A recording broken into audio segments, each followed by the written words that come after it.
Okay, colleges want students to get a coronavirus vaccine, but they are split on requiring the shots. And the subtitle is Colleges and Universities Face Logistics and Political Challenges as they try to create safe campus spaces for group living and learning. So the heart of this article is basically that there seems to be a political and geographic split on how colleges want to address the whole vaccinations and the coronavirus pandemic going forward. It's highlighted by Indiana University that's going to require all 100,000 of its students and employees to get vaccinated, a vaccine mandate, as you will. However, other universities, such as Purdue, which is also in Indiana, are strongly encouraging the vaccine, but they are avoiding a mandate. And we see that the universities mandating vaccines are mostly on the East Coast. If you look at Purdue, they are using a system where they are using incentives. For example, students who document their coronavirus status by July 15th will be eligible for a $9,992 prize. And why that strange number? That represents a year of in-state tuition. Indiana went through some controversy. It actually asked that all of its students and staff attest that they have been vaccinated, but they did have exemptions for medical and religious reasons. However, recently, several students filed a federal lawsuit against Indiana University, arguing that the mandate violated their constitutional rights and state law banning vaccine programs. Indiana did back off, saying that you didn't have to download proof of your vaccination status, just had to attest, but they thought that the court ruling still favored them in their pursuit of requiring as many students as possible as to be vaccinated. And this highlighted what's going on nationally, that in the vast majority of blue states, vaccine mandates are not only allowed by the governors, but are increasingly pushed by the schools. But in the red states, as you will, there's increasing pushback. And they highlighted three states in particular, Texas, Georgia, and Arizona, all who have governors who have actually passed laws against requiring vaccine mandates. So I'm going to stop there, Mark, and open it up to discussion and see where you want to take it. Thanks, Dave. Great overview. As always, you deliver 100% of the time. And guess what? Yeah. You're not low energy Jeb, man. Last week we got off the podcast. I said, Dave, what was up with that, man? You were flat as a pancake. and you can explain what's going on, Dave. You had a lot going on last week, so you were just tired. Lots of rehabs, but we did it. Yeah. You're back to your normal self. I love the energy. Good. So, Dave, we come on here and in our In the News segment, we try to talk about something related to college admissions, college in general that's in the news.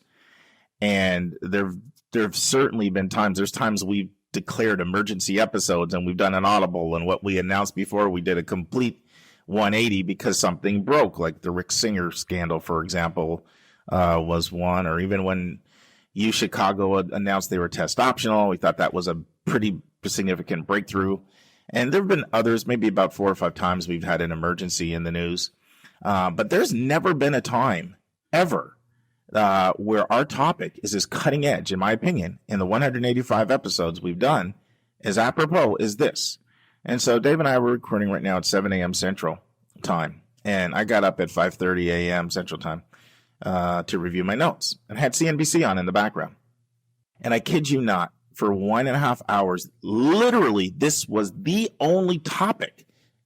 Should companies mandate vaccines, or should it have some type of optional program? And so first they were talking about CNN, which just implemented a vaccine mandate for all employees, and they fired 3 employees who violated it. So that was the talk. Then they started talking about de Blasio and the strict measures he's put in place in New York. And then they talked about U.S. Airlines. This literally just broke just like 10 minutes before we. Yes. Or United Airlines. Yeah. Dave is always on the news, man. He's on cutting edge, man. I'll tell you. United Airlines. This literally just broke. They just implemented the first airlines to implement a requirement that all of their employees, which is like 67,000 domestic employees and over 70,000 when you count international, and be vaccinated.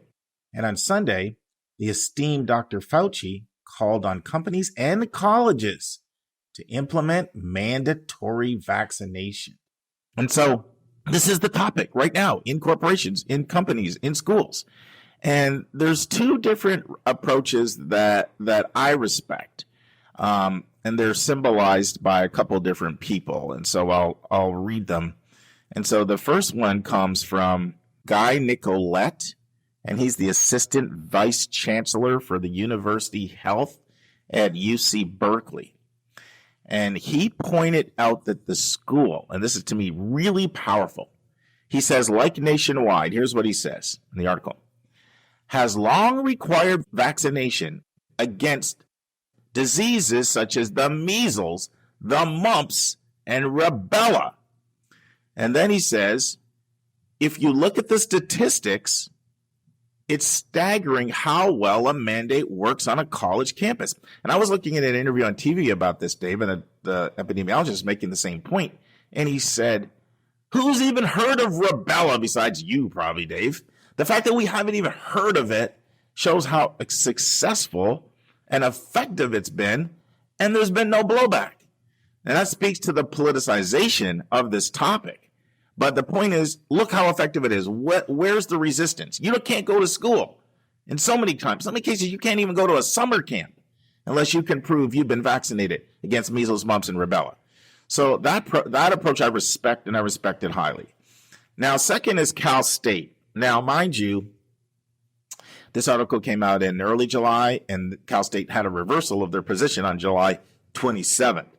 But as of the time of this article, Cal State, the largest four-year system in the country, almost 500,000 students, they basically want to implement a vaccine mandate, but they are waiting for full approval from the FDA.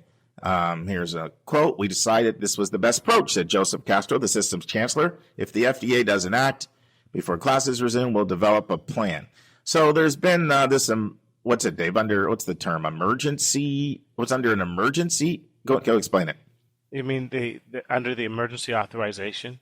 Yeah, so there's been an emergency authorization of these vaccines, but I guess not the official one, which probably comes with a little bit more research, right? The emergency authorization basically means that you skip some bureaucratic regulatory steps in order to get the final authorization, but it does not refer to the safety or the efficacy of the vaccine. It's gone through all the necessary steps scientifically to prove that it's safe. It just needs to go through the official certification and licensing. So people have been tripped up on that term, thinking it reflected the safety of the vaccine. It's not. It's just it hasn't gone through all the bureaucratic hurdles to get officially certified. Well, you know what? I'm glad you clarified that. So you know what? I don't have that much respect for that approach then. I respect the first approach. I'm sorry. Yes. You people get vaccinated for measles and rubella and mumps, you can be vaccinated. Now, here's what I will say, and this time for my rave. The article goes into the political tension that exists when you have a governor like DeSantis. Sorry, that knucklehead is trying to be Trump. I'm sorry. I really don't have a lot of respect for that guy. I'm sorry. But stuff he's doing down in Florida, Kemp's not much better in Georgia, just has a different personality. And then don't even throw in the guy in Texas. What another clown. Abbott. The stuff that they're doing and how hard it is when you're a school in that environment. And then it also mentions Tennessee, which is, been very, very conservative and been very anti-vaccine in a lot of different ways.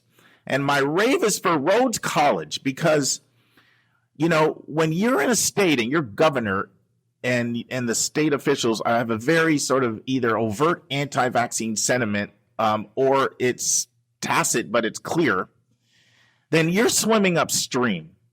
I thought of this example, Dave. It would be like you're a kid and you want to go to some summer beach house with your friends. And one parent's like, yeah, let Johnny go. That'll be a great experience. And then another parent's like, no, we don't know these family. We don't know who's going to be there. We don't know who your kid's going to be around. You're not going. And you're the kid and you're hearing this argument between the parents. Well, you know what? A divided house doesn't stand. And you can probably exploit that and take advantage of it. A skilled kid knows how to play one parent against another. And so that's the scenario that a lot of these schools are when they're bucking upstream with the political leadership. So it takes a lot of conies and a lot of courage to really buck upstream. And my rave is for Rhodes College for being very creative. So basically, they're in a state that's very sort of anti-mandatory vaccine, and they've come up with a policy that says, okay, you're not going to take the vaccine, you're going to pay $1,500 in fees to cover our expenses, and we're going to test you constantly. And I respect that because I know that took a lot of political courage. So my shout out is to Rhodes College.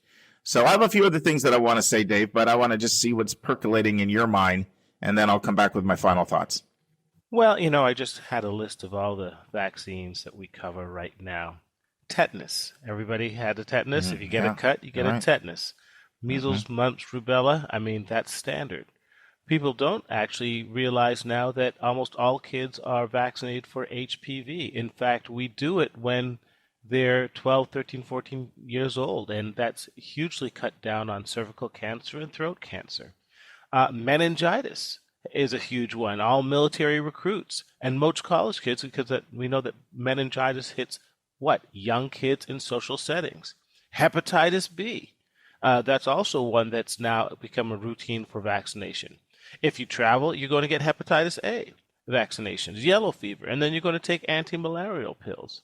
So my question to all the anti-vaxxers is, are you going to be consistent? If you are going to oppose COVID vaccination, are you then going to not get vaccinated for tetanus, MMR, meningitis, HPV, hepatitis B, yellow fever, hepatitis A? More importantly, as I told one of my friends who called me up about his son because he had a strep throat and they wanted antibiotics, but they had not been vaccinated. You got to be scientifically consistent. If you feel that the COVID vaccine is so threatening to your health, why would you take antibiotics like penicillin? Ever looked at the side effect profile of typical antibiotics? Far more likely to kill you than the vaccine. So, I mean, to me, this is just people being politically obstinate. There is no science between anti-vaxxers. And the fact is, if you have a group of kids coming together, we've had vaccine mandates in for decades.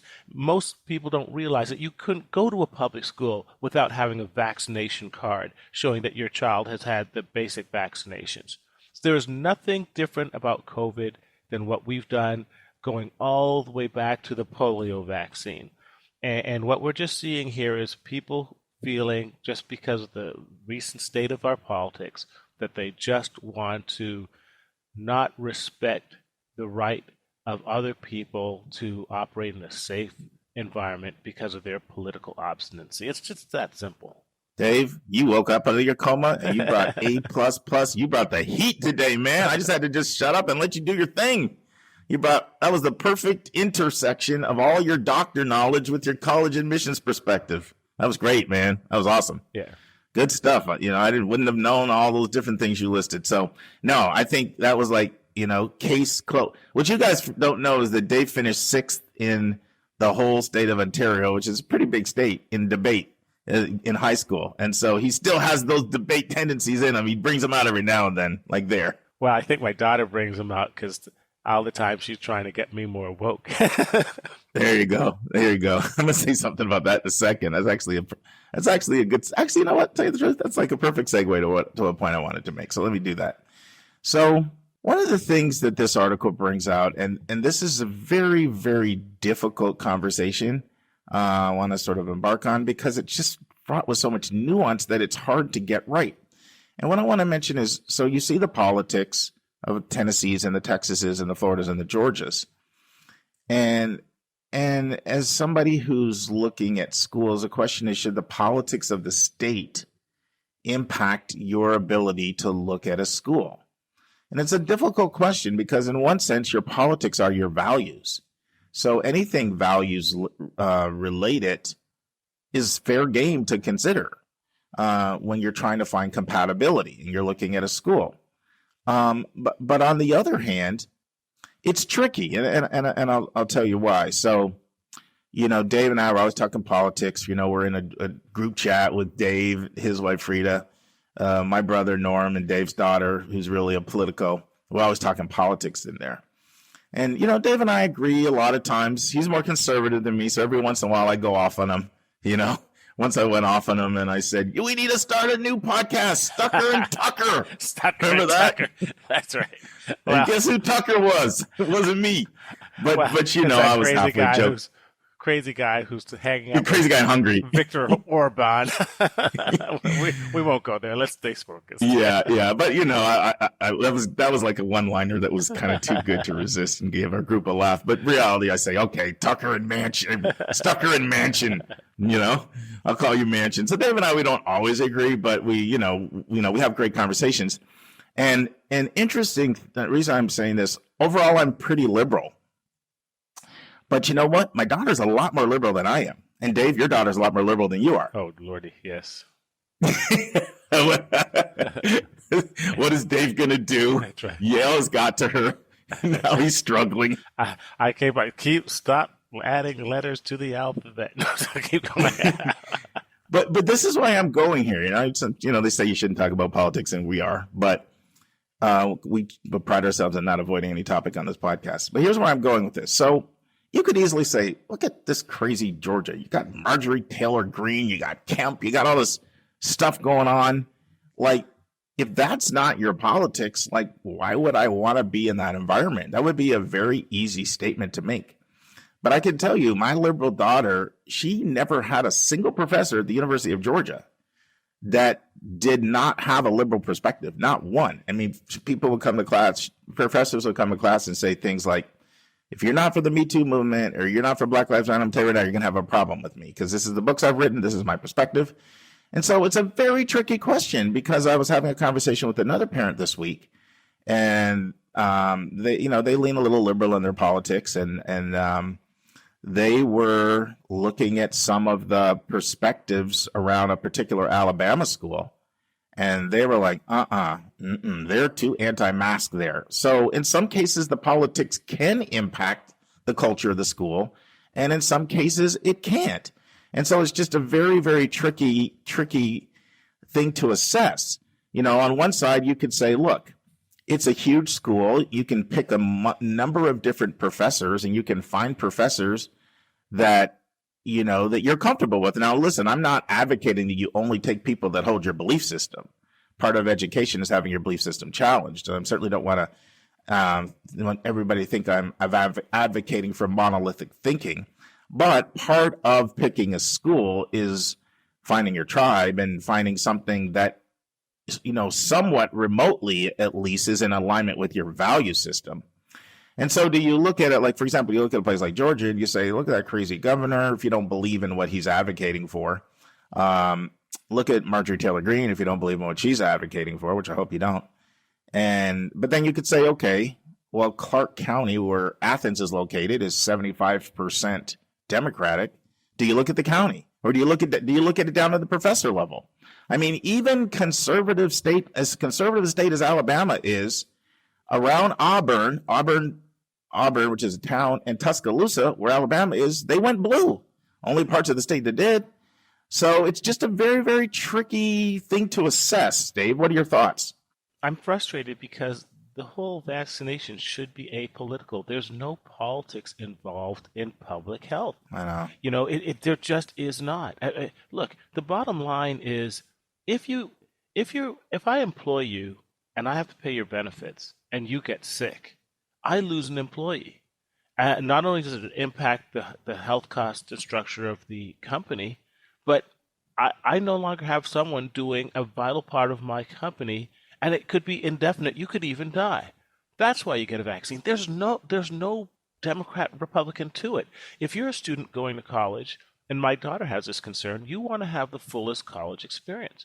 You want to be able to enjoy football games, have the professors in class. You want healthy classmates. If a portion of your classmates are not vaccinated, 10, 20, 30%, that portion then can become sick, drop out of school, and you are losing a segment of the class that is no longer participating.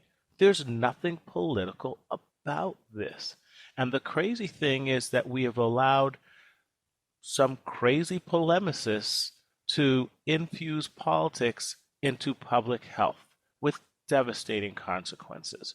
So that's my, and first I agree with you. The vast majority of colleges in any state lean heavily liberal, so that shouldn't be an issue. So, but when you try and to ram this issue down, it's just crazy. Dave, I'll give you a case in point just to prove your point of two of your things. One, how it shouldn't be political, and also how it has ramifications for everybody.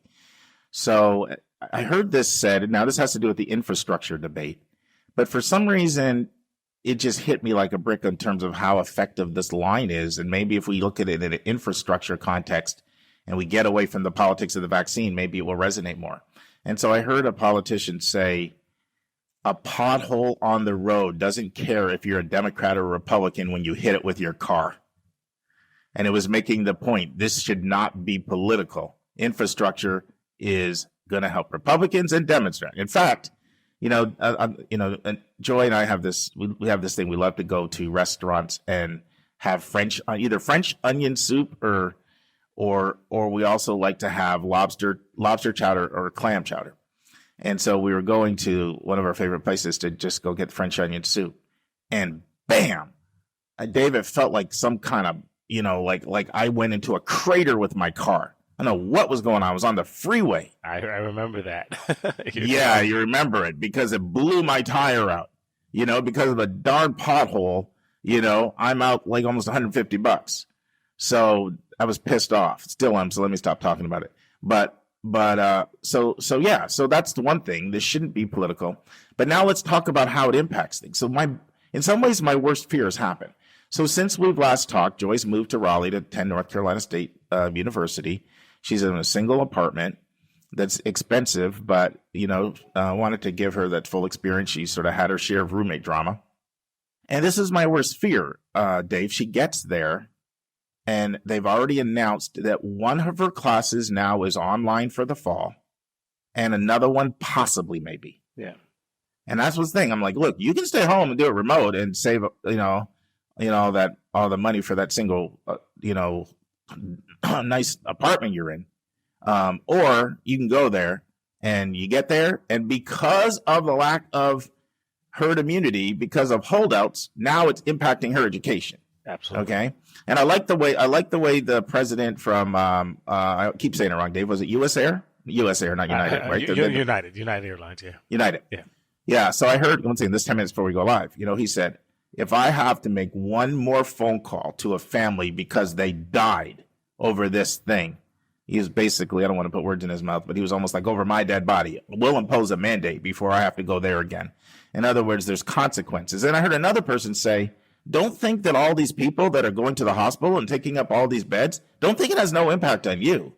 Because of, what's the term, Dave? Hippocratic oath or something? Everybody, is that the term? Everybody gets served who walks in a hospital? Yeah. First of all, people forget that during the COVID pandemic, none of the heart attacks, none of the strokes, people breaking their legs all had to wait in line because there were no beds to be found in the emergency department. So, yeah. You would know that you're there. That's right. Yeah, so now you're impacted with your heart attack, with your broken leg, and then you're also going to be impacted, I'm saying you as in you and me collectively, by the cost. The cost gets passed on to all of us. So I like you, Dave, I don't have a lot of patience for the view that this is my individual right. It's not your individual right for somebody else to maybe die and somebody else to maybe not be able to get taken care of because every bed's taken up at the hospital. So I'm going to say this. I respect schools, and there have been over 500 now that have implemented vaccine mandates for students. Yeah. I've heard 600, I've heard 500. So one of those two is right. It's growing every day. Here's what I predict. When you set the standard at the top, it will trickle down. Yeah. So I agree with what the professor of health at UC Berkeley said. They've been incredibly effective. And so I predict now that more and more companies are doing it, you'll see more and more people comply because you're establishing the standard of what you will accept and not accept. So I know it's a hot topic, but Dave and I both come down on pro-vaccine mandate. That's my final thought. And my final thought is had a great segment on the benefits of masks. The fact is that with these masks, there was virtually no flu season. They are looking at studies now coming out of daycare centers that found that kids with masks had massive reductions in pink eye and colds and all the other ailments that affect kids because, of course, as you decrease COVID transmission, you're decreasing all other types of airborne diseases.